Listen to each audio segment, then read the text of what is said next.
ja saame paluda Rasmus Kalaga meie juurde.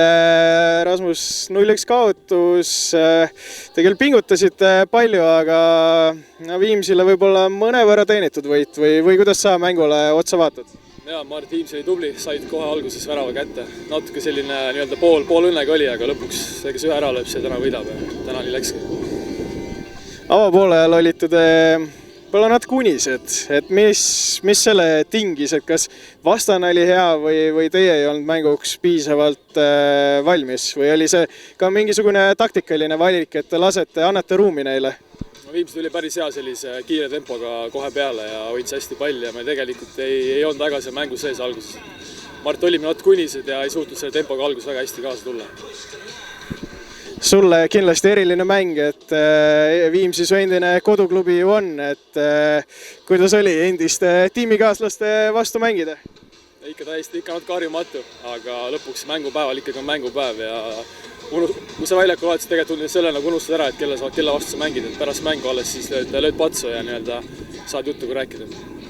Kuidas sa Velkosse sisse oled sulandunud, et juba 5. mäng päris palju annad sa tegelikult ju nii kaitsefaasis kui ka rünnakul ju juurde, et sinna kasutatud nii ühes kohas kui teises, et tänagi ju 0-1 kaotusseisul sai sind rünnakule ette viia.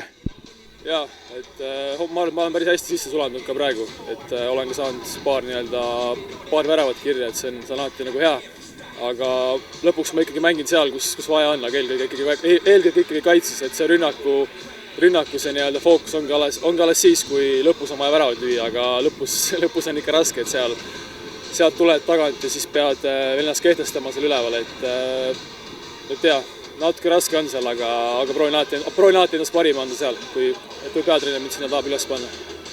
Järgmises voorus Harju Laagri.